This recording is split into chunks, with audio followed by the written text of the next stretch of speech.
Yeah. So hello again, listeners, to everyone who decided to join us today live or listen this workshop as a recording.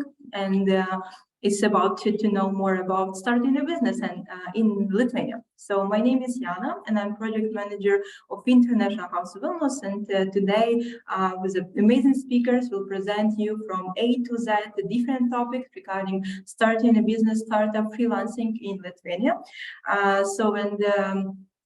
Let's then begin. First of all, I'd like to introduce you an agenda. You can see all the timing. So for those who's listening us online, also you can make a screenshot or just follow my moderation during the workshop to see what's happening when. So we'll start with a small introduction that is happening right now, and then we'll go through all the business environment, starting a business, startup ecosystem, individual activity, legal entities, and relocation of business or employees. So, and in the end, we'll have a Q&A session. I will also explain you shortly soon how we will work. We will answer to all your questions, to those that we will get during this live workshop, and also as well for we'll answer those that we have during the registration you filled in. But first of all, let me really shortly introduce International House of Vilnius, who is also the institution that is an organizer for online workshop, but not only for this one, but in general for different workshops. It is our mission. It is a soft landing of all international talents that helping you to understand all the practical steps while relocating and starting a life in Vilnius. So yes, first, let's say the goal of International House of Vilnius is to ease your communication with different institutions. So that's why in our office, you also see contact soon on my next slide. In our office, you can contact different institutions and consult on different matters. Schedule a meeting and have a consultation in English language and to know more about different topics. You can also see. But International House of Vilnius is not only about the bureaucracy, about the filling in papers and declaring your taxes, but also it is about integration. So for integration purpose, we have in different activities, events, mentorship program, community building activities, some excursions and different guides. So also stay tuned for different events. And you can also see what we have already recorded on our YouTube. So, and if you're watching this on YouTube, speaking from past to future, so you can also scroll down and see what are the topics we're having. And on our website, under the events subpage, you can also see all the upcoming events. Let's say for now, we are preparing the Christmas event for all internationals in Vilnius. So also, if you don't know about this event yet, you can also check in on the website and register. It is still open for today's date. And yes, by finalizing is with the contacts, how to contact us. First of all, you can check the website by typing in Google International House Vilnius. Also, you can reach us on social media. You can see what social media by icons we're having from International House Vilnius. You can come by to the office. The address is also on the slide by scheduling a meeting via our website, calling us, or also writing us an email. So, and now my last point, while our first speaker is also preparing to present you a topic. So just short information about the mode we will work today. For those who's listening to us online, so you can see that you are muted and cannot have your mic on. It's because the confidentiality rules, and the workshop is being recorded. For you, the most important to remember is that you can contact us with a chat if you'd like to, let's say, express an opinion, maybe chat with someone else to comment on something. But if you'd like to ask a question, please check your Zoom panel. There is a Q&A section where we could also see that it is a question and assigned to specific speaker, and it's also a possibility for us to answer you later if we see that there is a need. So that was a short introduction, and I suggest our first speaker, Patricia from Innovation Agency, also to start the presentation to present yourself and Innovation Agency and how we can also be useful today to all the participants listening to us online and also those who listen recording. So floor is yours.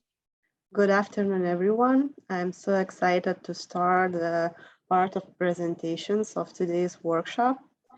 And let's try to share my screen.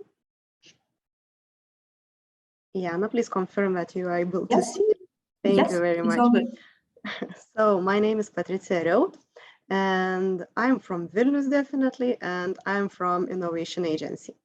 My job title sounds quite difficult. You can see it on the slide. So better remember that I am a fan of entrepreneurship and working daily for the purpose to promote successful and fast-growing business creation in Lithuania. My team has magic powers to answer more than 3,000 questions for entrepreneurs per year, accelerate hundreds of enterprises, or attract international attention to our business mentoring programs. Today, I have the main message for you. Lithuania is waiting your business start and your business ideas, and you can set up your legal enterprise until Christmas this year. Please remember that. And now I'm going to tell you a few topics. So why Lithuania and Vilnius is the best runaway for your business start? What is an innovation agency and what kind of problems it can help you to solve?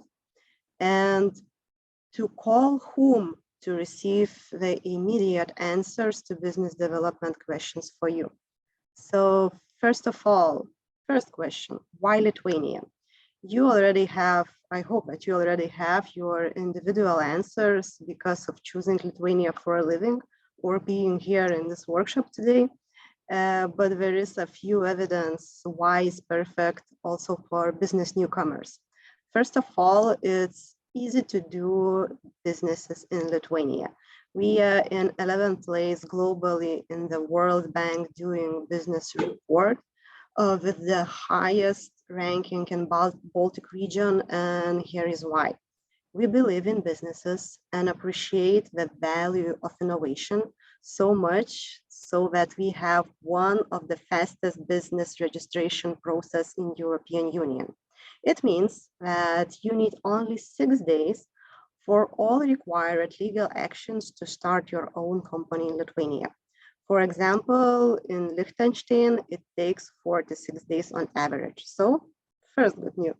One more good news is that Lithuania is among the leading countries that have developed the most technologically advanced public e-services.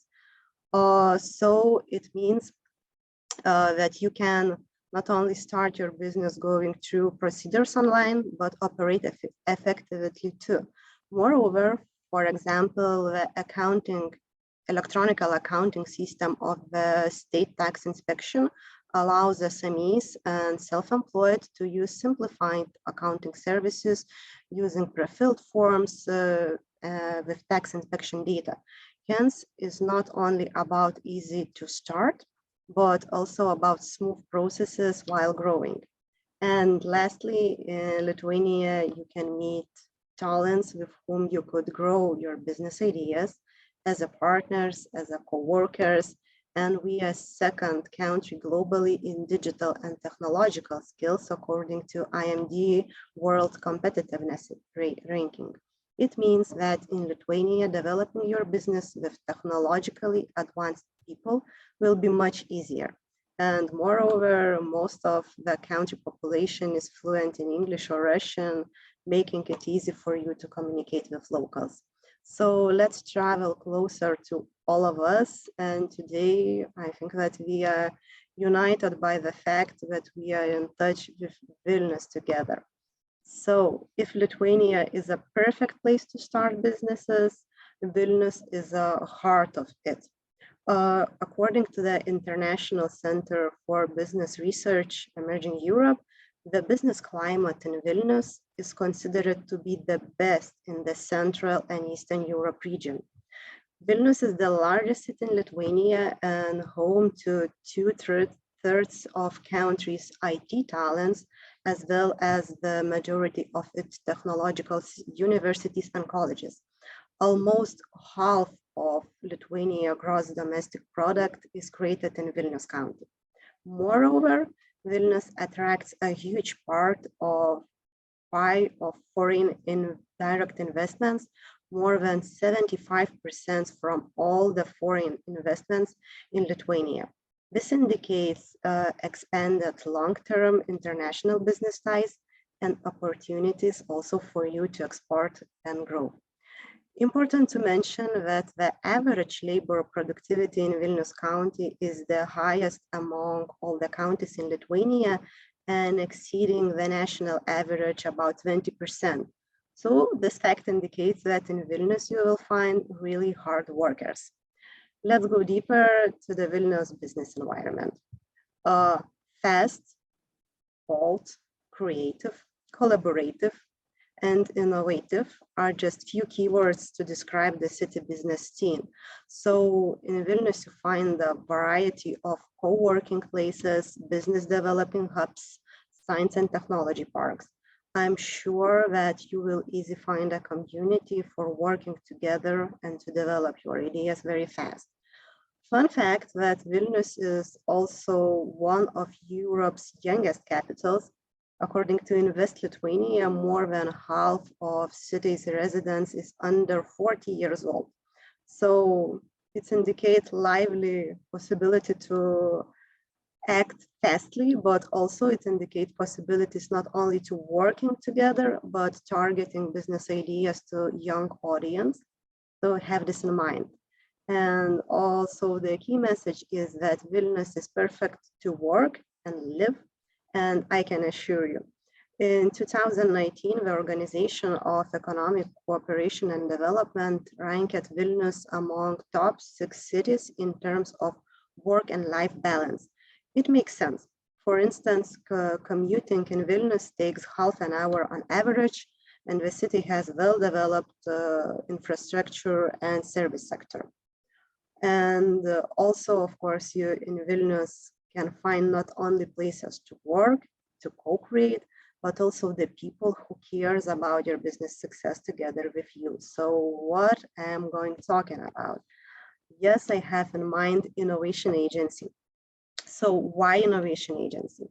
We are responsible for the Lithuanian innovation ecosystem and the promotion of innovation at all stages of business development, from developing ideas to delivering products and services to end users. Our clients range from startups to small and medium-sized businesses with tailor-made services. Our expertise is based on the merger of 3 agencies that have worked with the enterprises for many years in business consulting, export promotion, science and technology promotion, and European funding fields. So for this and for more purposes, more than 300 employees work for agency with the head office in Vilnius. So don't try to remember the faces you can see on the photo now, but it's better to remember our phone number at the end of my presentation. Daily Innovation Agency works with very different type of business ideas and enterprises. So from barbershops to inventors who developing products for the space market. Depending on the stage of business maturity, we offer different services that can help to grow. So for those who start, we support establishment and development by consulting, providing digital tools and digital services. I will tell you more about this today, and also my colleague Aušrinė will present all the possibilities. For those who need to grow fast and sustainable, Innovation Agency provide business partners search services, both in Lithuania and abroad. Also, you can see Innovation Agency on trade missions in international trade fairs and exhibitions representing business in Lithuania on the purpose to make Lithuanian business well known. And for sure, Innovation Agency implements and administrates financial support measures and investments for Lithuanian businesses to transform, innovate, and scale up.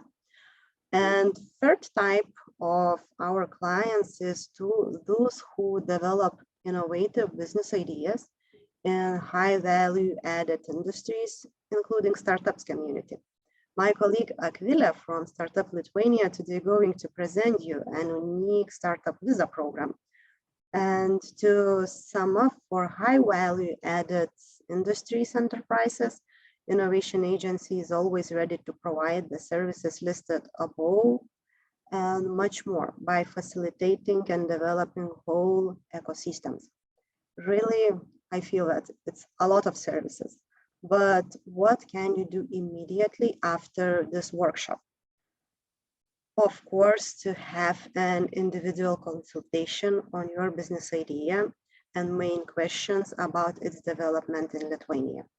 Innovation Agency has an amazing contact point team that is always ready to answer your questions, like how to construct my business plan and why it's so important, how to establish legal entity in Lithuania, or which business forms best suits my business case, or which business financing source I can use, how to apply European Union funding, and etc. And for example, one more, does the product I'm developing meet the requirements of European Union, and what do I need to do to meet them?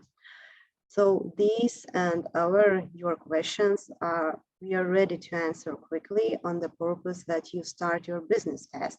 And as you see, I'm really say true, because it takes for us only half a day to answer the questions that entrepreneurs have. So now it's time to take your notes and put it down, our email, phone number, and website, or just follow us on Facebook and write your questions in a live chat. Short reveal of secret is that my colleague Aušrinė is an expert of business start, and she's going to answer the most actual questions for business to start in her presentation and show the steps how to create it. And I hope that you had a good feeling that in Lithuania and Vilnius is waiting for you to start your entrepreneurial activity. And after my presentation, you are sure that we are waiting for your ideas to blossom. And Innovation Agency is always ready to be your partner in the development path. Remember, there is still plenty of time to start your business before Christmas this year. So contact us. Well, I must say, what a nice presentation, first of all. And you know what else, maybe while your colleague Aušrinė already mentioned, also preparing for the presentation, I have one thing for you. So Innovation Agency, all the consultations is for free, right? So there is no hidden payments for anything. I think it's really important also to pinpoint that it's a public institution. Am I right? Right? So Yes. It's all for free. So all the consultations and answering questions. Yes, definitely. So all the consultations are given by Innovation Agencies for free, and made it immediately. So don't miss your chance to ask questions to us. So that's really nice, and I sent also to the chat the agenda. So as you can see, we are moving to the second presentation. And thank you very much, Patricia, for your inspirational, presentation, for sharing the context. And now our participants will know where they can seek for help. But let's move then for the practical steps. So Aušrinė, the floor is yours. Okay, so hi everyone. My name is Aušrinė. I'm from one of the Innovation Agency's teams that each day consults on business startup questions for Lithuanians and foreigners. And now that my colleague has presented you why Lithuania is a perfect place to start running your business here, I'm going to present you some practical steps on how to do so. So I would like to begin with the most important steps when starting a business. Firstly, we recommend to start from setting up a business plan. Business plan documents are frequently replaced nowadays by a much simpler business planning tool created by Alexander Osterwalder, which is business model canvas, and you can find it on our website by searching a business plan. For starting a business, it is also important to consider some aspects of business forms. You can also find differences between the most popular legal forms of legal entities on our website. They vary from each other because you can choose between individual activities, a small partnership, individual enterprise, or private limited liability company known as UAB. Then you can start new economic activities and try to get a residence permit in Lithuania, and for full details, you need to contact the immigration department. If you are already owning a company, you can try setting up a representative office or a branch right here. So you have to keep in mind about the collection of documents of the foreign company, the translation into Lithuanian, legalization or certification with apostille, a preparation of establishment documents, a certification of the establishment documents by a Lithuanian notary, and to register the representative office at the Register of Legal Entities of Lithuania. Then you have to reserve a temporary company name. You have to submit an application with the form called JAR5 to the Register of Legal Entities, and this name will be reserved for 6 months. The following step is to open a bank account in one of the banks that are operating in Lithuania. You should also choose the amount and the type of share capital. So for a private limited liability company, minimum required share capital is 2,500 euros. If the share capital is higher than that, so at least 25% must be transferred to the accumulative account with the remaining amount paid in 12 months. For small partnership and public institution contributions, it can be a monetary or a non-monetary form, and the minimum amount of the capital is not specified. You should also keep in mind that company documents must be notarized by one of the Lithuanian notaries. It can be done online, but for that you must have electronic signature and electronically signed premise for commercial use, for example, for startup visa holders. And to legalize document in Lithuania, you have to address Lithuanian Ministry of Foreign Affairs. Then it's time to register your company. So do it at the Register of Legal Entities of Lithuania. It can be done online or in person. They will help you to make your business legally recognized by the state. After registration in the Register of Legal Entities, a legal entity is automatically registered to the taxpayer register on the next working day. So VAT payer registration is voluntary unless if the annual income for the goods sold or services provided is over 45,000 euros. Then register in the information system of participants of legal entities. So the data about legal entities, participants must be submitted to the system electronically through the self-service of the Center of Registers. Then check the additional requirements for employment and contact employment service for all the details. And finally, if needed, get professional recognition. When performing the recognition of professional qualifications, it is important to evaluate not only the gained qualification, but also whether the person's knowledge, professional skills, and abilities are enough to start working in the country of destination. So professions are two types as follows: regulated or non-regulated. Registration formalities of economic activity depends on activity itself, so you have to contact our team for more information via email or request form online.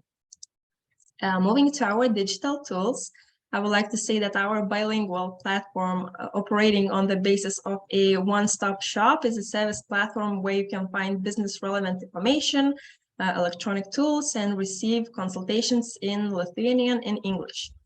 Our consultation model enables entrepreneurs to receive answers to their relevant questions remotely. You can consult through 3 different channels: by phone, email, and request form.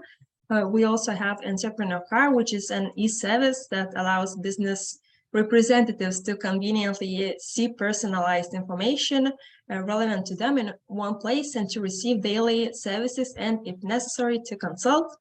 Electronic Wizard, which operates on the principle of questions and answers, forms the necessary e-services based on the information provided by the entrepreneur. It provides a list of services and informs about necessary permits and requirements, and we do have calculators for business. So it can also be found on our website platform, and you'll find about business value and, for example, about accounting service prices. Moving to our useful tools called wizards. On our website, you can find 10 tools for different topics that you might be interested to. So tools vary from choosing a legal form for business, massage, beauty services, manufacture and sale of cosmetics to freight transport services.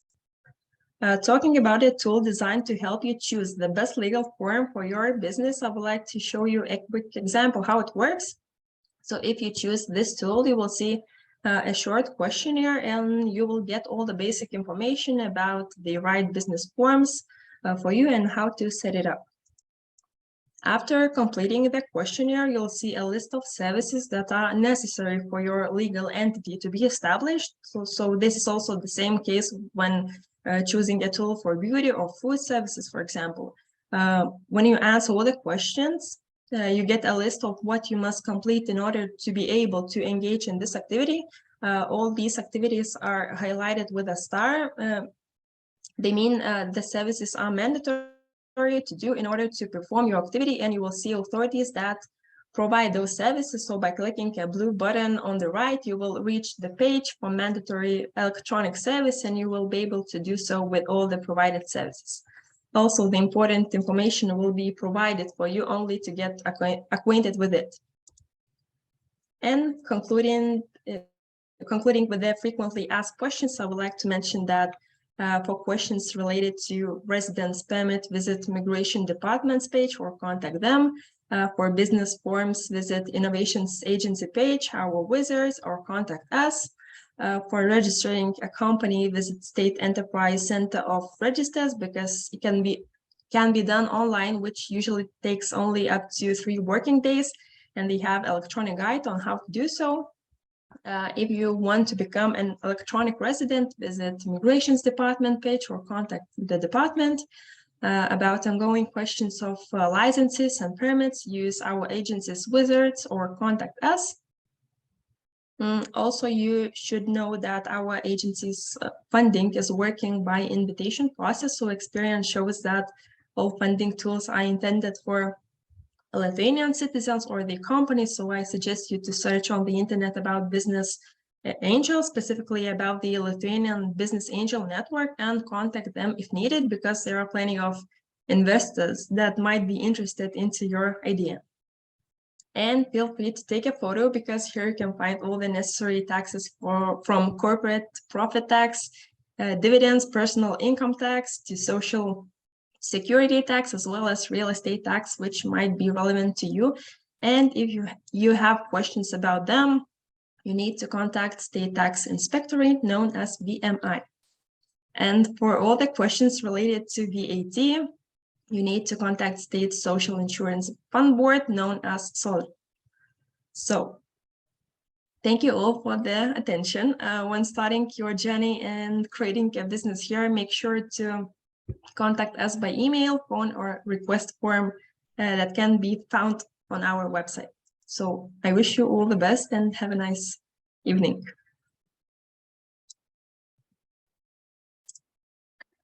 So yes, if I may also jump in, thank you very much. I believe that many people will rewatch, all the practical steps. So that's why we're doing recording.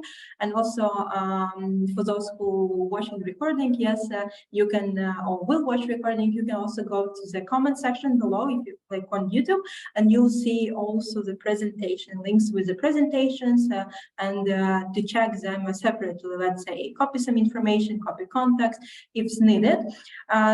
Then I even think that we could answer right now one small question we have in Q&A.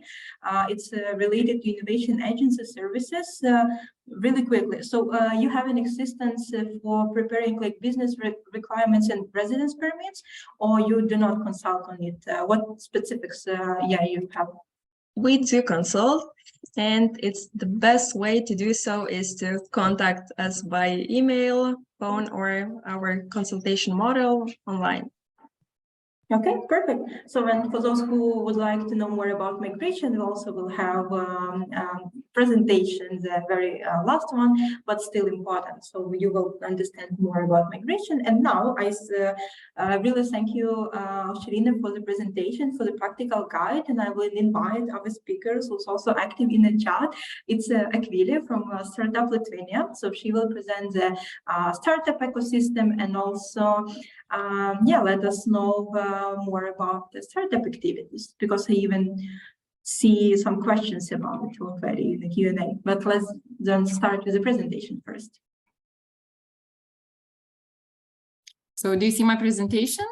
Yes, we do. Great. So labas to everyone. Hello to everyone. A pleasure to be here and join the session. My name is Akvilė and I represent Startup Lithuania. And probably from the organization name, you can already understand that we work with startups. So particular businesses that are technology-based, innovative, young businesses. And today, my presentation is intended for innovators, tech talents, and everyone who is interested in creating such businesses in Lithuania. So before jumping to how you can join Lithuanian startup ecosystem, I would like to give you a short overview about of our Lithuanian startup ecosystem. So we really see that Lithuanian startup ecosystem is booming. We have fully developed ecosystem with investors, hubs, co-working spaces, life and science parks, and tech and startup events. We are counting currently around 1,000 startups in Lithuania, and we have 2 official unicorns, the companies that are valued more than 1 billion euros. And it is our beloved startup Vinted, that is e-commerce platform for second-hand clothes, and Nord Security, our cybersecurity startup. So last year, our startups really showed great results. Some of the results were that they attracted record of investments, more than 400 euros. And also we saw the growth in their sales and the employees that they hired. You can see that currently in our startups will work more than 16,000 tech talents. And we are really glad because we are counting now more than 95 non-EU startups that chose Lithuania for the startup development under our Startup Visa Lithuania program, which I will introduce you to later.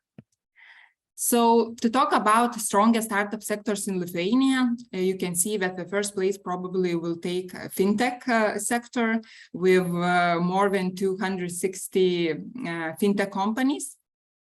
We are ranked 10 globally according to Global Fintech Index of 2021.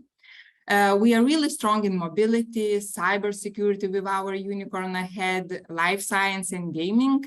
Currently, we are counting around 57 gaming companies in Lithuania.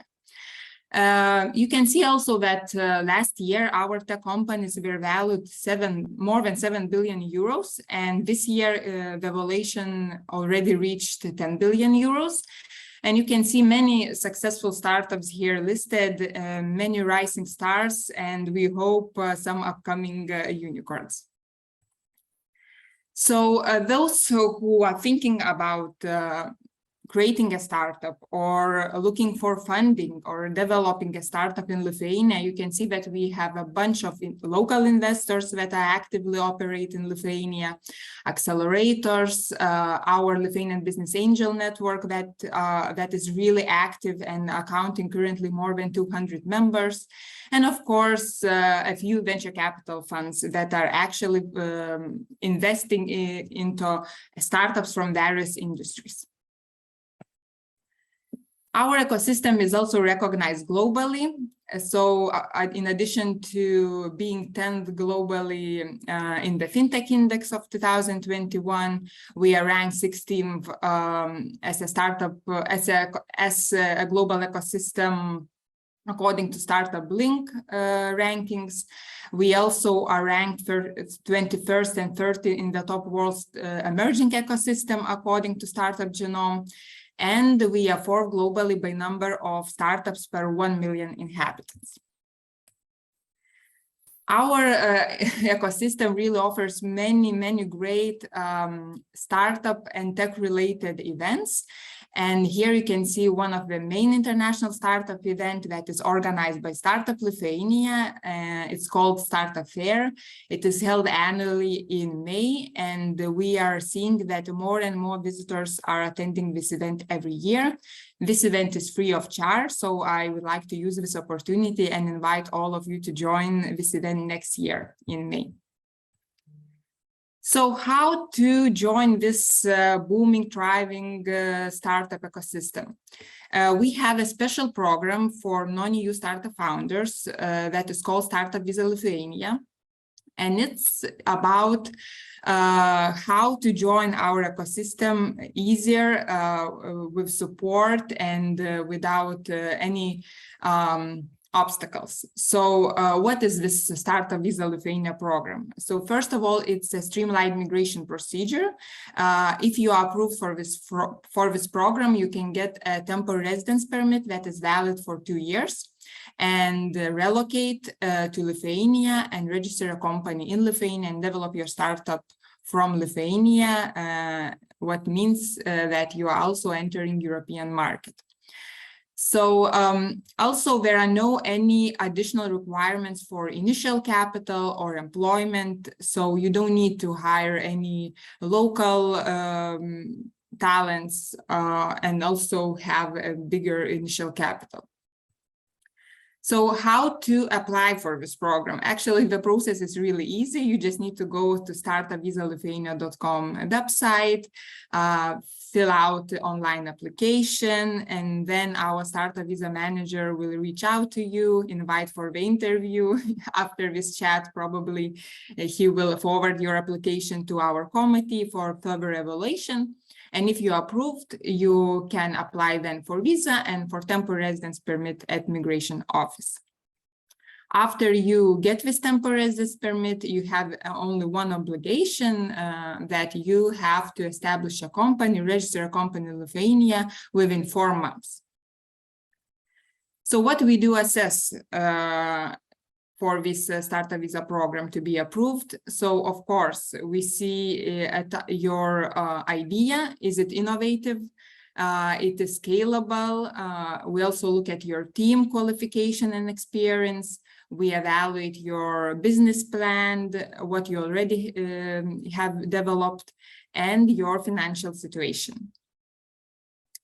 So what happens next? If you get a temporary residence permit that is valid for 2 years, you are approved for our program. After those 2 years, you can extend your temporary residence permit by submitting to the Startup Lithuania progress report that we evaluate again. And then with this approval, you can extend your temporary residence permit for 3 more years. So making your stay in Lithuania 5 years in total. So you can, easily develop your startup in Lithuania for full 5 years.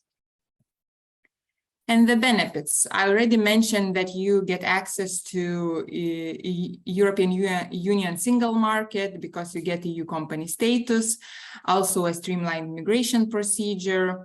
So as I said, the initial capital is 10 times lower. It's only 2,500 euros. And I have a good news for you because after May next year, the initial capital will be only 1,000 euros. No need to hire local people, and of course you get all the support from Startup Lithuania team throughout all the process and even after. And of course with the temporary residence permit you can get e-signature and access all online services that are available in Lithuania. With our Startup Visa program, you are not left alone. In addition to the friendly tech community, you can also bring your family along. And we believe that in Lithuania, startups can balance work and leisure. A bit more about our organization. So Startup Lithuania is a division to Innovation Agency Lithuania. We are a national startup ecosystem facilitator that unite all the main players of Lithuanian startup ecosystem. And in addition to Startup Visa program, we also collect data about Lithuanian startup ecosystem status. We provide consultations to startups and also entrepreneurs that are thinking to creating a startup.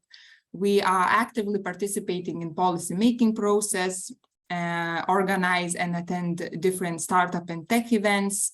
We also offer for entrepreneurs pre-acceleration program, promote Lithuanian startup ecosystem, and of course, organize the main international event, Startup Fair. So what you can find on our website, startuplithuania.com, you can see you can follow all our news that are related to our tech community, our startups, open calls, and etc. You can also see all the events that are happening in our ecosystem. You can access our online training that are free of charge, network of our business mentors, also funding guide to find possibilities for you to raise funding here in Lithuania, Startup Visa Lithuania, of course, application and all the information about this program, and so on. So let's communicate. Don't feel free to reach out to Startup Lithuania team. All the contacts can be seen on our website, and I'm looking forward to Q&A session. Thank you.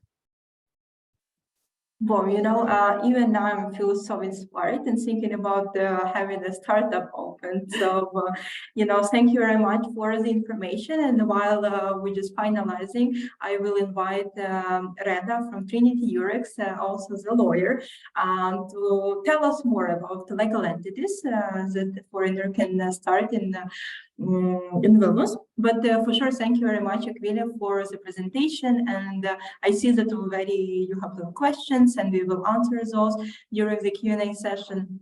And yes, thank you for your presentation. And now let's continue then with another piece of useful information. Yeah, so hello, everybody. Thank you, Jana, for the introduction. So as Jana has mentioned, I will be talking about the incorporation of legal entities in Lithuania. So I have divided my speech into 3 parts. First of all, I will tell you about different types of legal entities. Then I will move on to the registration procedure. And finally, I will also talk about the steps that need to be taken after the company is registered. So first of all, I want you to look at this slide just to get an idea of how many different types of legal entities there are in Lithuania. So as you can see, quite a lot. But as you see, I marked 2 types of legal entities in different color, and these 2 types are the most popular in Lithuania. So today we will only speak about these 2 types. So just to give you a basic understanding of these 2 types, let's compare them. So before speaking about the differences, I want to say that these 2 types of legal entities, they are both limited liability companies, which means that the incorporator's assets are divided from the company's assets, so you are not liable for the company's liabilities with your own assets, which is very important. So basically, all the most important differences between these 2 types are related to incorporators, authorized capital, shareholders, and management bodies. So when it comes to the incorporators, small partnerships can only be incorporated by natural persons, and there is a limitation, so which means that no more than 10 persons can incorporate a small partnership. When it comes to a limited liability company, this type of legal entity can be incorporated by both natural and legal persons. The second difference is the authorized capital. When we talk about limited liability companies, there is a requirement to transfer the minimum authorized capital into the company's account before registering the company. And this, as my colleagues here mentioned today already, the minimum authorized capital is 2,500 euros. And when you think about small partnership, there is no such requirement. So it means that you can register a small partnership without having these funds. And the third difference comes from the second one, which means that in case of a limited liability company, the share capital is divided into shares and the incorporators own these shares, which is not the case with the small partnership because there is no authorized capital, which means there are no shares. And the owners of the small partnership are called members. So I have now mentioned these three differences, but what do they mean and why are they important? So, for example, the first thing is the funds. So let's say you want to create a small business and you do not have the funds for the authorized capital. That means that you can choose a small partnership because you do not have to transfer the authorized capital. On the other hand, if you, for example, have plans of developing a startup, and maybe you want to attract investments from, I don't know, private equity firms, then when investors invest funds into your company, they want to get shares in exchange. So this means if you have a plan to develop a startup and receive investments, you would need a company with a legal form of a limited liability company. One more difference is related to management bodies, because if you register a limited liability company, it's compulsory to appoint a single management body, a director, and to sign an employment contract with him. When you register a small partnership, there is no such requirement, which means that you do not have to sign an employment contract. The director can sign a simple services contract, and this becomes very important in terms of taxes. But my colleague Lucas, who will be speaking after me, we will tell you more about this tax part. So now, when you know a bit more about these two types of companies, we can move forward to the practical side of my presentation. I'm glad to say that Lithuania is actually quite far ahead when it comes to offering electronic services. So one of these electronic services is the online registration of legal entities. So the first way to incorporate a company is using the online services. But there is also the old school way to register a company using the notarial services. So it's very important to mention that in order for you to be able to register a company online, you need to have an e-signature. And in order to get such e-signature, you need to have either a Lithuanian ID or a temporary residence permit. So let's say you do have an e-signature and you want to register your company online. So the first step is to choose a name for your company, and it's advisable to check whether your chosen name is not similar to other names, so you do not get any problems in the future with your chosen name. After you have chosen the name, you need to register it, to reserve it online in the e-system of the Center of Registers, and this reservation is confirmed by the Center of Registers within 1 day. So the next step is to choose your company address, because every legal entity in Lithuania needs to have a registered office address. But don't worry here, you do not need to rent an office if you do not need one, because there are companies who offer the addresses for registration purposes. So you would just need to make arrangements with such a company, and you can register your company's address at the address of this service provider. I also want to mention here that, for example, if you have a Lithuanian friend, you can register your company at his home. That is also totally fine. But in this case, you have to have in mind that the owner of the premises also needs to have an e-signature, because he or she will have to sign a consent online. So the next step is the preparation of the obligatory incorporation documents, but this is actually the easiest step, because actually the system of the Center of Registers does everything for you. You just need to check the boxes, answering questions regarding the activities of your company, the management bodies of your company, and so on. And so you, after you check those boxes, the system generates the incorporation documents automatically.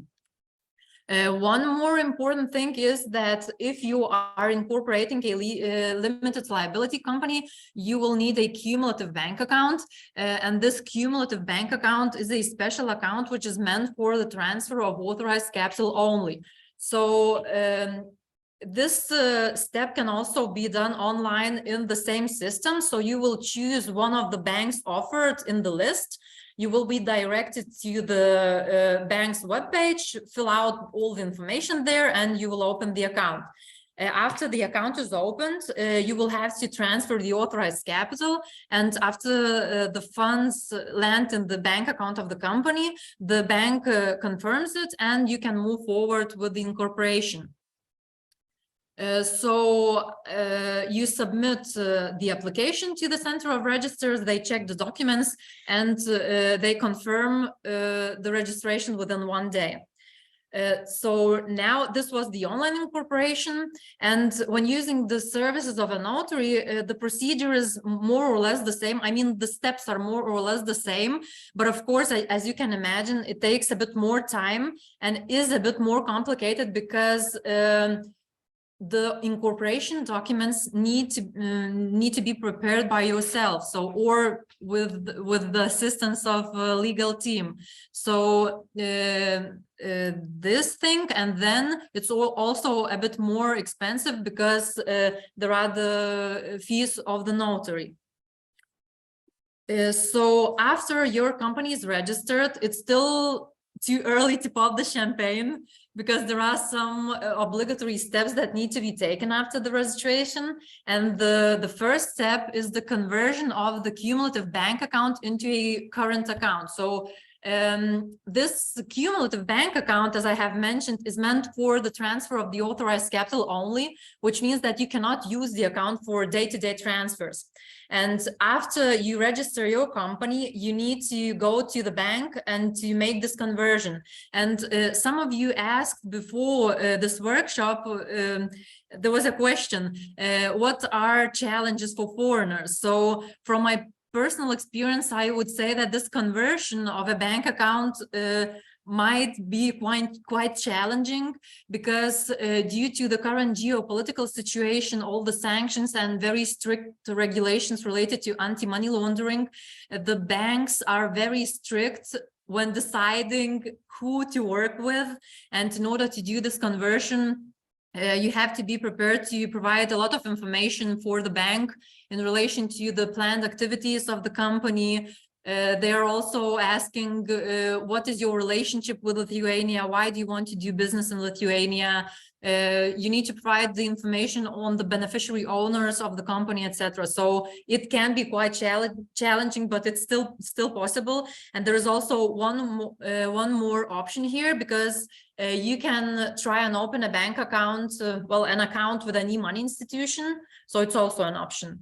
Then the next step, if you have incorporated a limited liability company, you need to sign an employment contract with the director. So first of all, you need to prepare the employment contract, and you will also need to inform the Social Insurance Fund Board on the employment of the director. Then the next thing is accounting of your firm. I think somebody also asked about the accounting of a small partnership. So although it is not obligatory to have an accountant or an accounting firm, but I think you can imagine that being a foreigner, it would be rather difficult to take care of your accounting yourself. So it's advisable to have a Lithuanian accountant who will take care of all the accounting issues. One more obligatory step is registration of information on shareholders and beneficiary owners. And this, if you do not have an e-signature, this can also be a bit tricky, because this can only be done online. So if you did incorporate a company using the services of a notary, you would still need to submit this information online, which means that if you do not have an e-signature, you would need to provide a power of attorney to somebody who does have an e-signature, so he can do that online. But for example, we in our law firm, we do that all the time for foreign clients. Yeah, so that was the obligatory steps, and it's also advisable to think about the trademark registration and contracts with employees or freelancers. So that's it from my side. If you have any questions, feel free to drop me an email. I would be glad to answer. And now my colleague Lucas will take over and talk about taxes. Yes, thank you very much, Reda, and we always are grateful to Trinity Eurex as a reliable partners. We all the time in International House Vilnius advising Trinity Eurex services, and thank you very much for the presentation. And I think we'll have some questions definitely, and we'll answer those. Now, yeah, let's move to Lucas, who could also elaborate on the hot topic about the taxes declaration, individual activities. Yes, I already see that you started the screen sharing and it's all working, so you may start.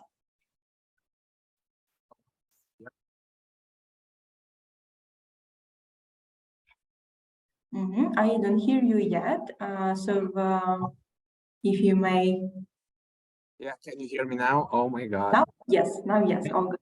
Great, thank God, everything is all right. So yeah, taxes. Maybe not the most interesting topic, but definitely the most important, and the one that should be thought a lot before starting your business.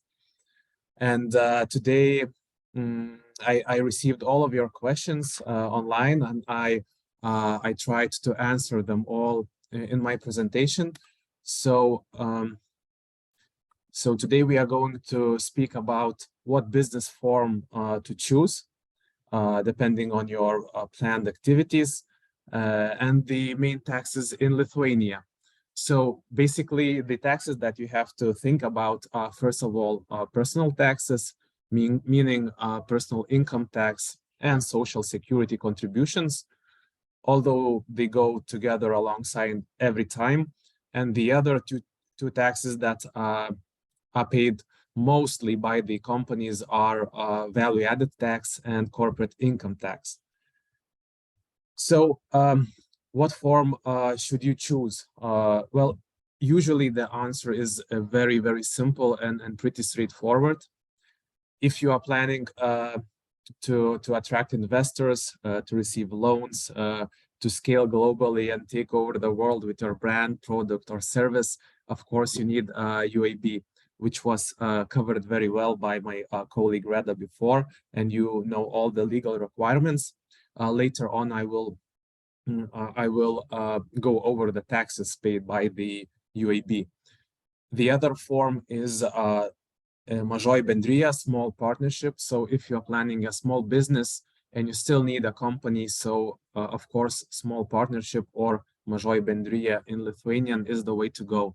And last but not least, I guess, is if you are planning to have some sort of, I don't know, personal activity, consulting, advisory, or something similar, then you should act as an individual person and receive a business license, which is free of charge.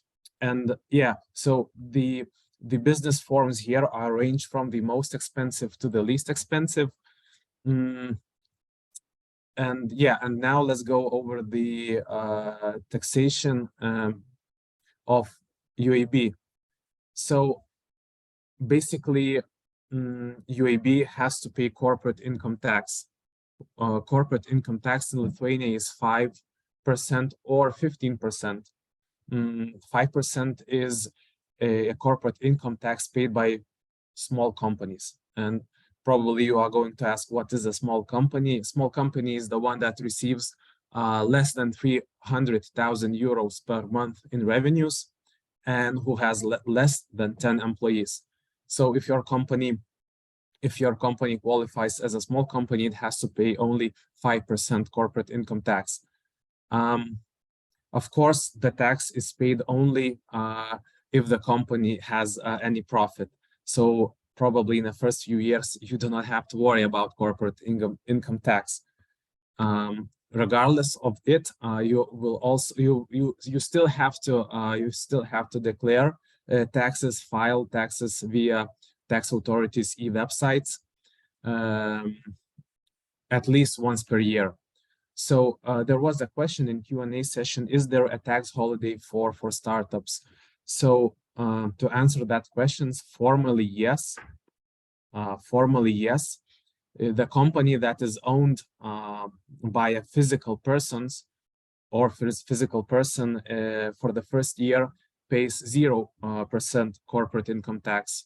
Regardless of that, I am yet to see a company who is profitable starting first year. So yes, there is a tax incentive for startups, but in practice, it really does not work. So no, there are no tax holidays for small businesses, for startups. Yeah, and the other tax that you have to think about, which is rather complicated, I have to say, but if you have a good accountant or a good tax lawyer, that is, you do not have to worry about, is value-added tax, which standard tax rate in Lithuania is 21%. And what does that mean? It basically means then that when your business buys services or goods from other businesses, you have to also pay 21% tax, which might be a cost, or you might deduct the tax. It depends on whether your company is a value-added taxpayer or not. So I would like to highly recommend, when you start your own business, whether it be a UAB or a small partnership, you register your company as a value-added taxpayer. And that means that when you buy a service or a good from other business, you will be able to deduct 21%. Otherwise, all of your company's costs will be higher by 21%. Of course, that also means that when you charge your clients for your goods and services, you also have to add value-added tax to the price of your goods or services.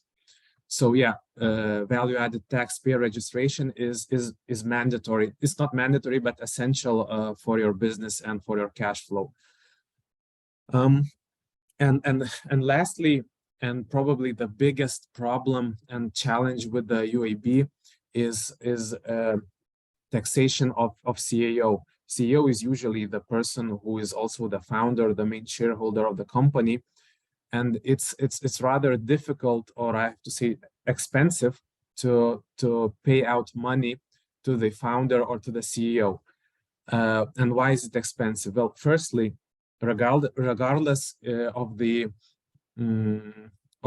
remuneration of CEO of the company, the minimum taxes that you have to pay on his salary are 200 euros. So let's say you yourself register a company and you hire yourself as a CEO, you pay out only €1 per month for your services, because of course you want to save taxes, you want to have money for your other matters. And regardless that you pay out only €1, you still have to pay approximately 200 euros per month in taxes, basically for nothing. So yeah, that is very expensive. And if you want to distribute profits, let's say after 3 or 4 years, your company has to be profitable, and there are a lot of other legal requirements which the company must meet. So my colleague Reda also talked about accountant. So yeah, accountant is not mandatory by law, but probably it would be impossible to have a company without an accountant. First of all, corporate income tax files, regardless if the company is profitable or not, has to be filed every month. Value-added tax files and invoices must be filed once a month, and salary remuneration taxes has also to be declared once or even twice per year. All of the forms are usually in Lithuanian. You also have to provide financial statements to register center of registers. So actually there are a lot of filing, a lot of declarations you have to think about. And yeah, you probably need an accountant. And usually the accountant costs around, let's say if for a small company, 150 euros plus VAT, of course. So yeah, so you have to have these costs in mind. And now moving on to small partnership, mažoji bendrija. All of the things I told about corporate income tax and value-added tax still stand. It's basically completely the same. The company has to pay corporate income tax. It should register as a VAT payer and such. But small partnership is recommended for small businesses, for businesses who do not seek to attract investment from the investors. Maybe you are opening a pub or a shop or something like that. It actually is the best form. And the main difference being that for you as a founder and as a CEO, it is very cheap to pay, well, cheap. Yeah, maybe not cheap, but cheaper to pay out money from the company to yourself.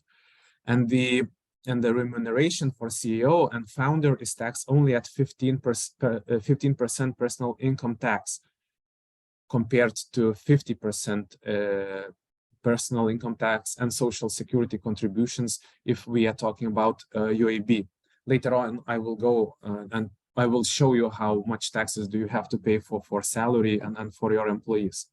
So yeah, if you have a small partnership, you can, if there is money in the company, you can pay it out to yourself, and you only need to pay 15% personal income tax. And yeah, it's a very good tax planning, I have to say. And lastly, business license. In Lithuania, it's called individual activities. It's a very easy. You do not need to worry about accounting. You do not need to worry about registration. Basically, you do not need to worry about anything, just how to make money. And it's very easy. You just go online. Everything is done via tax authorities website. It's called Mano VMI. You can connect to it using your e-signature if you have one, or your bank account credentials.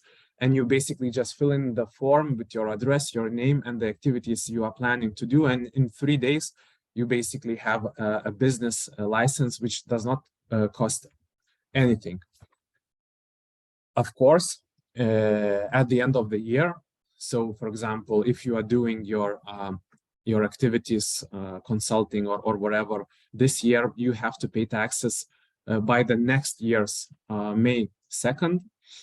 And you need to pay personal income tax and social security contributions.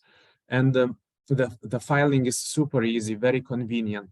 In the website, you have a form. It also exists in English, I'm pretty sure.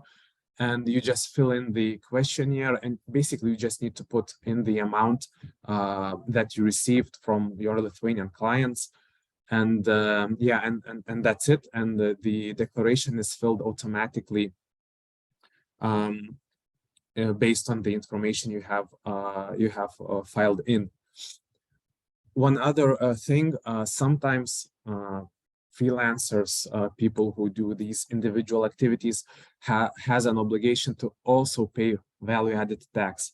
So value-added tax must be paid when your income per year, well, per 12-month period exceeds 45,000 euros. So if your income, which is sourced in Lithuania, exceeds 45,000 euros, you must register as a VAT payer. But this only counts for Lithuanian clients. If you are charging your clients from other EU countries or from not EU countries, then you do not charge VAT from the persons outside of Lithuania. The same stands for UAB and small partnership. VAT regulation is similar whether you are a physical person or a company. Yeah, so yeah, salary taxation, freelancers and employees. So as I mentioned before, if you are a CEO of a company and want to pay out salary, you have to basically pay 20% personal income tax and around 20% social security contributions. So basically the tax might amount to almost 50%. And on the other hand, freelancers pay much less tax. It's from 5 to 15% personal income tax, and the tax rate is progressive depending on your income. Online, you can find very good tax calculators in English prepared by Sodra and the tax authorities, which will calculate the personal tax automatically. But as I said, you do not need to worry about it at the end of the year. Tax authorities calculate everything automatically. So how does it compare? For example, if you want to receive 2,000 euro net, yeah, basically that are the numbers. So if you want to receive 2,000 euros net, you need to pay 3,360 euros for your employee. And if you're a freelancer, you pay only 2,320. So the difference is huge. Of course, now you will ask me the question, or you at least should ask me a question, why should I hire someone when I can just sign a service agreement and hire freelancers, talented freelancers? So basically, you are not allowed to do that. You are not the one to choose how do you hire. The freelancers and employees have very clearly defined functions and ideas behind them. So a freelancer is the person who is responsible for his own clients, for his own tools, working methods, working time, workplace, and an employee has a clearly defined functions, job functions. He receives tasks from employer. He receives holidays, working tools, workplace. He has fixed hours and such. So you will have my slides. So just check if that person that you are working or planning to work is in line with the freelancer definition, then yeah, you can hire him via service agreement. If not, you need to hire him as an employee. So yeah, I also saw a question how to hire people abroad. So you are allowed, of course, to do that, but it might be very expensive, because if you hire a person outside of Lithuania, usually that means that you have to pay. That you have to register as a taxpayer in that foreign country, and usually that is worked around, not hiring him as an employee but as a freelancer. But the slide that I mentioned before still stands. You have to check whether you are able to do that. And yeah, basically that's it. Just to sum up, value-added tax rate is 21%, which has to be filed monthly. And if you are a freelancer, just follow that 45,000 euro threshold, and you exceed this threshold, just give me a call and I will do everything for you. And if you are planning to register a company, I would highly recommend to register as a value-added taxpayer immediately. Corporate income tax is payable only by taxable companies, and the reduced rate is usually 5% if you qualify as a small company. And it is usually also filed once per year. So yeah, don't forget to choose a correct form of activities. I saw you have great tools at your disposal. Don't worry about corporate income tax and value-added tax before you start making a profit, but don't forget to register as a VAT payer, and probably you will not be able to go around without an accountant. And yeah, always consider your employees and freelancing taxation costs, which you can do by checking Sodra and tax authorities website, where there are very good tax calculators. Yeah, so that's it from me, and thank you very much. Yes, thank you also very, very much to explaining all this, I don't know, really hard numbers. I think that you made it clear for the participants, but for sure, if you have any questions, I believe that they will also add it. And what I also would like to add on top that for those who watching recording, if you go to the comment section, yes, for sure, you will see all the presentations and the links. Let's say Lukas also mentioned Sodra calculators. We also will find the link under the recording in the YouTube in the description. So for now, thank you very much again. I suggest us to move forward for our last presentation, and the speaker Evelina from a private relocation company, who will also explain you how to relocate your business, your employees, and also touch some migration topic, because today we'll very heard sometimes residence permit, temporary, and blah, blah, blah. So let's actually see what it is. So Evelina, then floor is yours. I already see your presentation, and then you may start. Hello. So thank you for inviting me to present a bit on employee relocation matters. So first of all, of course, we need to talk about steps when we are taking care of somebody's relocation. Of course, moving in requires you to think of several things. When we speak about employee coming to work in Lithuania, or a business person who wants to establish business, first of all, it's nice to know a bit more about country, so culture, environment. Besides, it's always nice to have somebody who would tell what documents you will need to prepare before coming.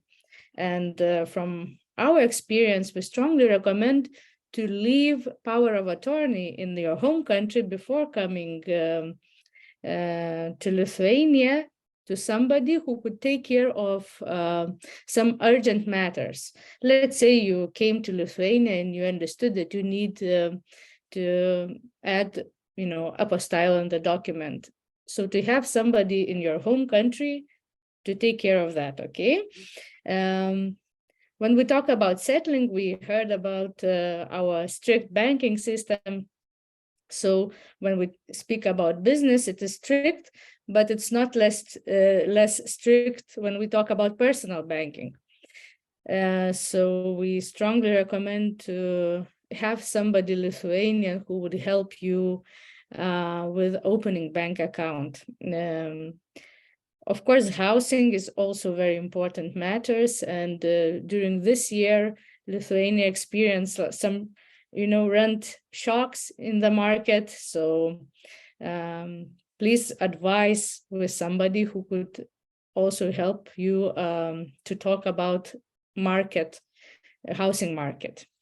Of course, very important legal issues are immigration, and we saw from your questions that it is important to you, this special immigration matters when we speak about relocation. And it's very interesting that we have also, talking about departures, because some of yours maybe contracts will last for a specific timing, like 3 years, 5 years, and departures are all, very often underestimated, because when you open everything by relocating to Lithuania, you need to do the same, leaving the country to close everything that you opened. So I would like to focus a bit about immigration issues, and just to understand how it works with immigration. So usually first question when we speak about immigration is, what country you are from? So we have EU citizens and European Economic Area country. We have 7 countries that have a bit easier like rules for immigration, less documentation. So it is specific Australia, Japan, United Kingdom, United States, Canada, New Zealand, and South Korea. And also we have non-EU citizens. So let's see case by case. So immigration on EU citizens. There are several questions like, when I can start to work? Can I work? So EU citizens can start work immediately, entering the country. They can start, to be employed. And they need in 3 months to obtain EU citizens residence permit. The permit is issued within 1 month from the application date. To have this document actually, you need to be employee or self-employed person, a person starting a business, a person who has enough money to live in Lithuania.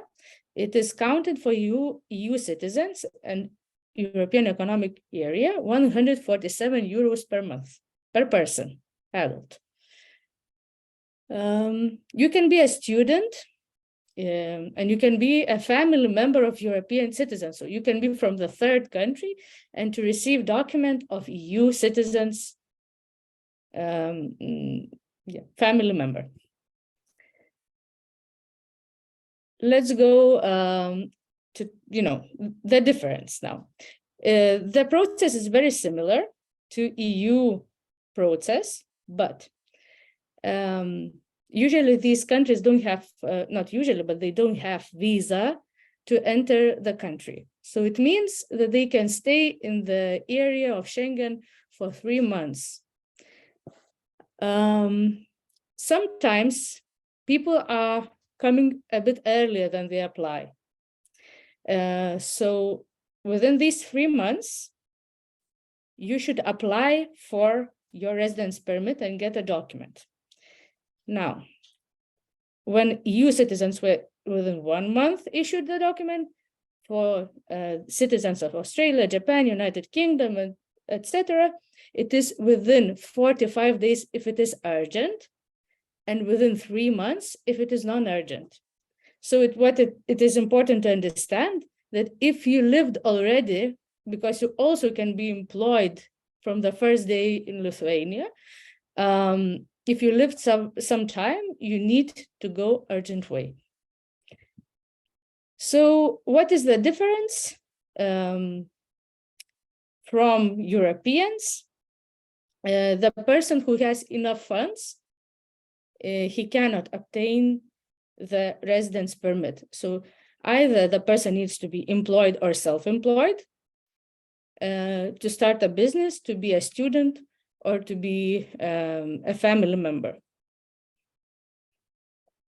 Okay. Now, non-EU citizens, the document that non-EU citizens are obtaining, it's national visa D or residence permit. Actually, it's almost, 2 types of residence permits.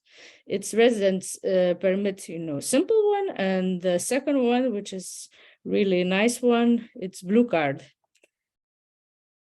To be employed, you need to have any of this document, national visa D or residence permit. When you have simple residence permit, you can have the employment date only from the time you receive one, unless you go through the visa process. It's a bit complicated, sounds complicated. But what I want to tell that blue cards can be employed during the process. If they applied for blue card, they can receive in between national visa D waiting visa and can be employed immediately. So how long it takes? National visa D from application takes 15 working days if there are no questions. If there are some questions, migration can extend to 45 days. Residence permit, urgent way, simple residence permit for, jobs like different builders. So therefore, urgent process is for 2 months, non-urgent 4 months, and blue card, it may be obtained within 1 month or 2 months. So who can obtain the document? First of all, employee. If you can see, no freelancers here. A person starting business, a student, a family member of blue card. What is important to know? To bring your family, you need to have either blue card, either to be a family member of EU citizen, or to be EU citizen, or to have business. But if you have a national visa D or a simple residence permit, you cannot bring your family.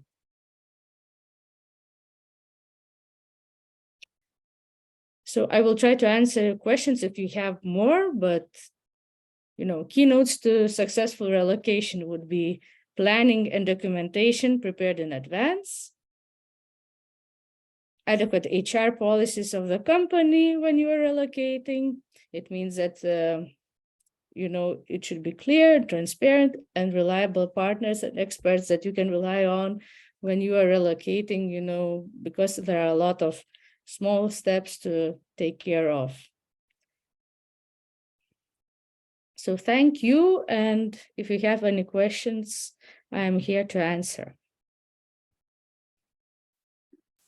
So yes, thank you very much for pointing out some small but really important steps, because before actually you will start the business, you should set up in Vilnius, find a home, find some network, also register for your children, and also bring your family. So please do not forget also about all these steps. And for sure, if you'd like to know more, let's say, in International House Vilnius, we already covered many topics like that. So let's say housing, register your kids, and differences between the blue card. Blue card is a residency for highly qualified specialists. So you can also watch the recording, what are the requirements, etc. So, and also you have all of our contacts. And now that we finished with all the presentations, I suggest us to move to questions and also to have in-depth answers. I already see that the speakers answered something in written, and for now I suggest us to move to unanswered. And if those who are watching just a recording, you would like also to see what was also answered in written, in the comment section, you will also see a file with those answered questions too. Those that we had from Q&A, not from the chat. So yes, let me then read the first one, and then we'll see if we'll get more. So since a freelancer can get a residence, is it possible as a freelancer to start a business, or just one person to have legal ground for relocation? So I see that Evelina would like also to answer that. Yeah, so I may continue. Probably we speak about third country, not non-EU country and non-7 countries that we mentioned before. So to start a business, as mentioned before, from Innovation Agency, you just need 2,500 euros. But when we speak about residence permit and business, then equity capital has to be at least 28,000 euros. And the main investor, if he wants to get a residence permit, he needs to invest none less than 14,000 euros. 14. So it is possible, but there are some requirements that I don't know how deep in details I should go there. Okay, so in any case, the listeners also can contact and also see the materials we have from International House of Vilnius and to learn more about migration topics. And yes, I'd like also to move. There is a question how to open a business if you are a student. So let's say you have this student visa for your residency. You still can work and also can open a business, right?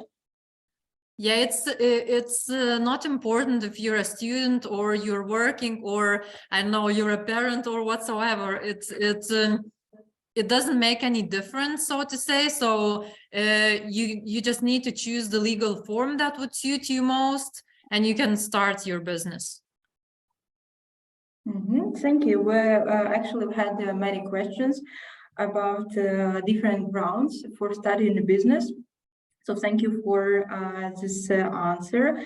And we've had many questions for also freelancers, and I saw even in the chat, so to distinguish the difference between individual activity and a business license. So I saw that the link was sent, but maybe we also could spend a bit time and to elaborate that, yeah, there is individual activity for you to provide a service to be employed for someone, and there is a business license. So maybe Lukasz, I see you're also ready to answer that. Yes, yeah, I will try. I will try my best. So basically the both these forms are individual activities. Whether you receive a business license or an individual activity certificate, it both mean individual activity. It's just a bit different form. So probably when people are asking about business license, they are asking about the so-called verslo liudijimas in Lithuanian, which is a very specific business license, and it's not a business license per se, but it has a fixed rate of how much you pay, but you can act on very limited amount of crafts, and it is not related to activities, but there is a list of crafts that you can do. Basically, it's jewelry or furniture making, and there are like I think 100 or something like that. Preset crafts that you can do with business license, as you are calling it. So I'm not sure if there is a list of these activities you can do with business license or business patent, as people call it. Also, I'm not sure there is a list in English of this. Maybe there is. Maybe Jana will be able to post it later. I don't know, a link, maybe we'll find it. But yeah, as I saw your questions and the activities you are planning to do, you are talking about a very common and very general individual activities, consulting or something like that. So yeah, that is the main difference for business license or permit or patent. You have to pay a fixed fee, and that's it. The fixed fee depends on the craft you are planning to do and on the city you are living in, and the individual activity certificate is the one that you register for free and pay your taxes at the end of the year. And I saw that Aushvina, you also add some sort of link from Innovation Agency website. So maybe you could also elaborate. Maybe the list already exists, the ones that Lukasz just told about. Yeah, we do have a list.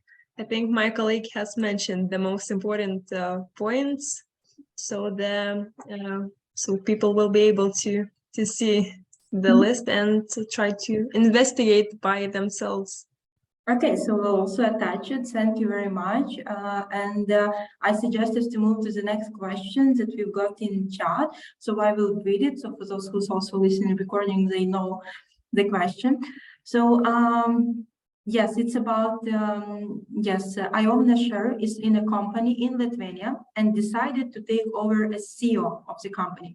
Is it safe for me to apply for residence permit since the company is idle for 3 years now?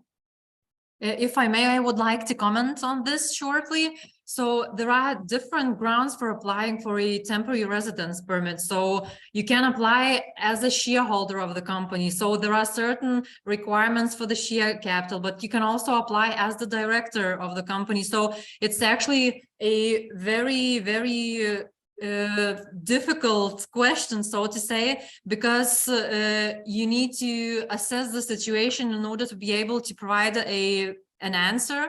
So, but I do have a colleague who is very good in these migration issues. So if you want to elaborate more on your exact situation, just drop me an email and we will give you an answer. Okay, so thank you very much for taking it individually. And then I suggest to move, and it's more of a question about the startup. So Akvile, your field, but still let's answer it out loud. So do we have any networking events for finding potential partners for a startup company project? I'm looking for a partner in my biotech startup company, and I'd like to bring to Lithuania.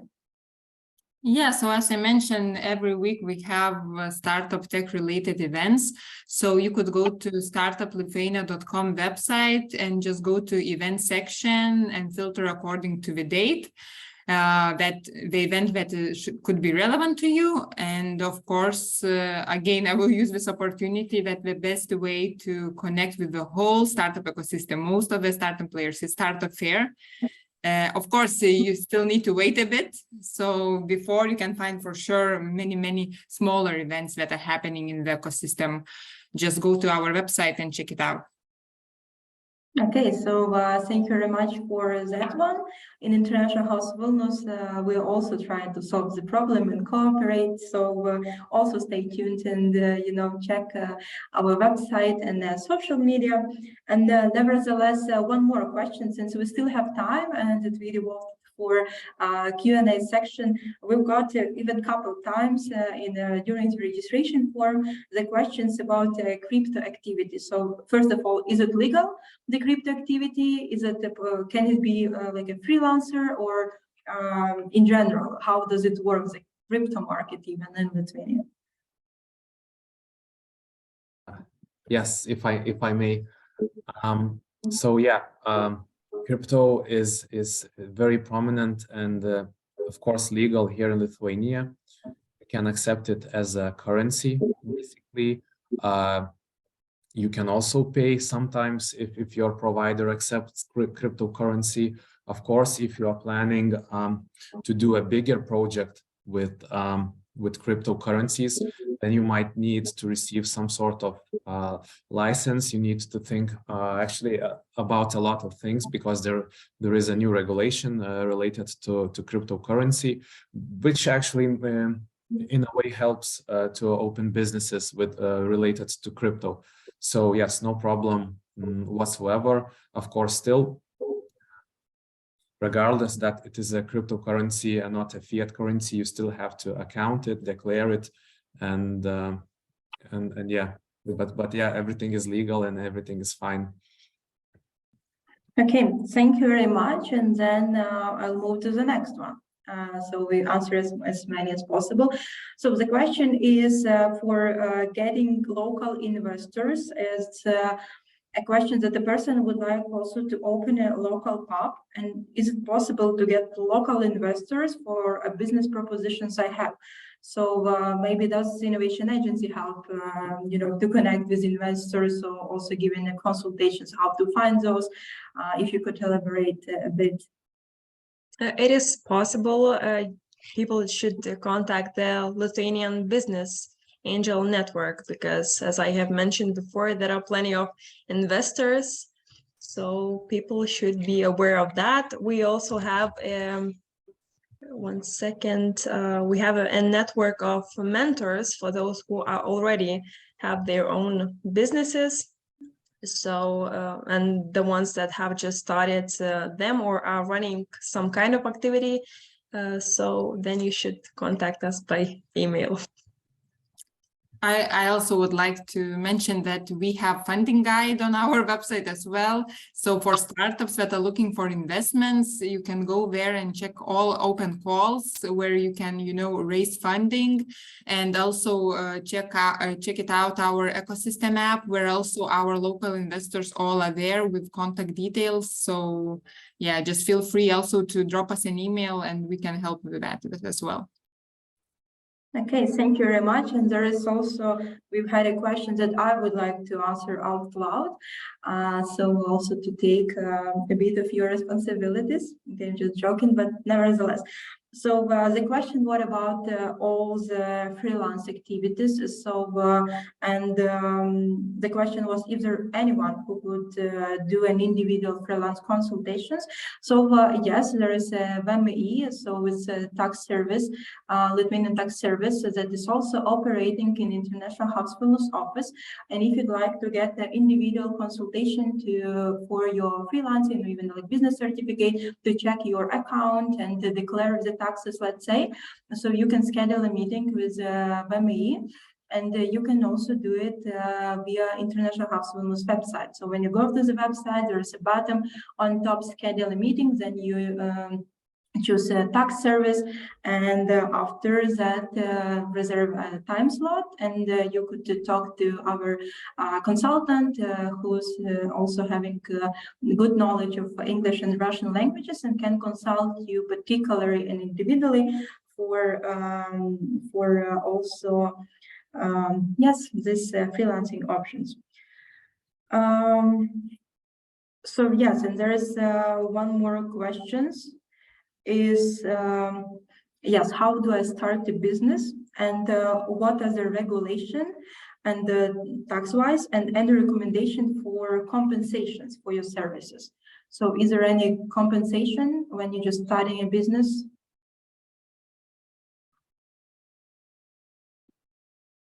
Maybe the question is not very clear, and we already answered for the tax holidays and figure out how it is, but compensations, does it exist for when you just open a business? Well, not really. We would need a clarification. What kind of compensation does the person have in mind? Because, for example, if you decide to open a company and you pay all those fees, for example, to the notary or center of registers, etc., so it's from your own pocket. So I'm not sure what kind of compensation does the person have in mind.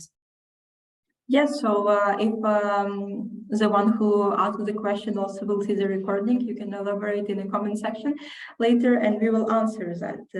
So now it's not very clear.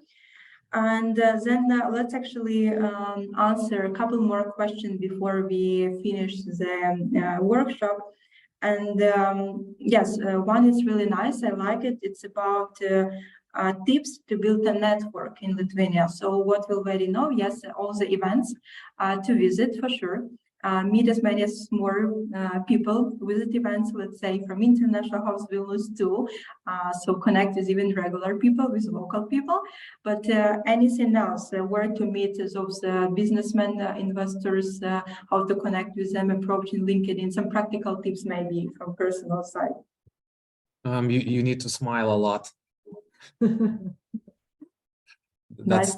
That's the best tip I can give on building a network. Well, try to follow all the information of our events, participate in them, propose your ideas to the Lithuanian Business Angel Network, be proactive, search on the internet about business mentors or contact us for our mentors network and search for some accelerator programs. Okay, and then I suggest us to wrap up with one question, which is also a case. So the question is, I'd like to open a beauty salon. So what are the opportunities for me? What kind of, with couple people working in the salon. So what kind of business should I open? So could it be like a business license and some people working for you, or could it be like a small business for a specific case?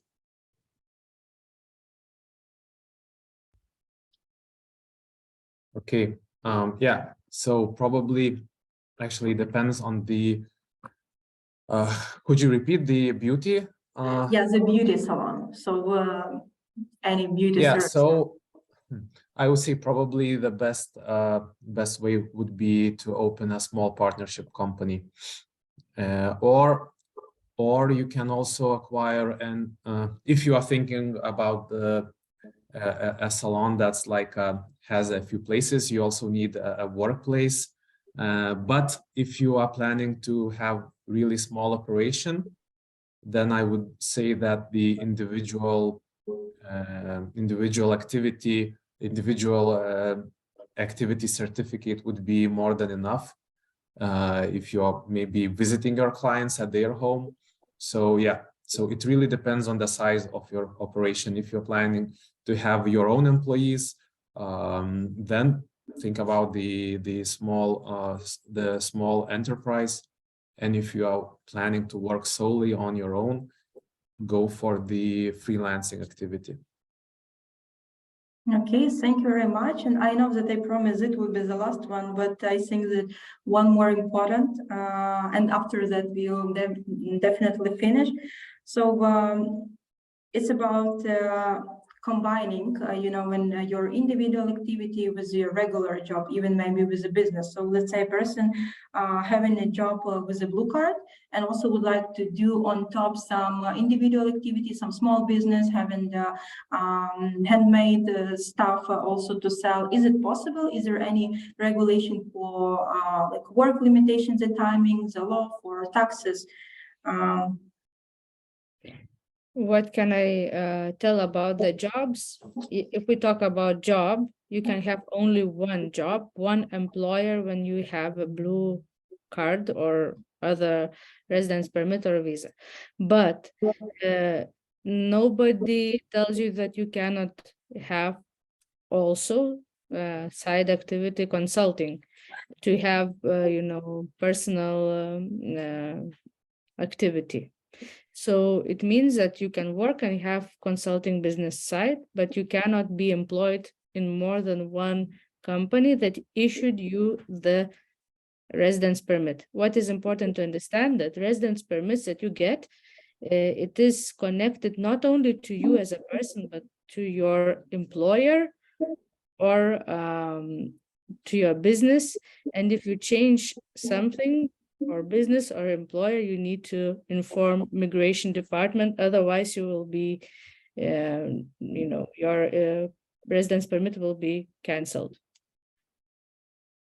Okay, so thank you very much for answering that and giving us all the tips. And as promised, now we will finish the workshop.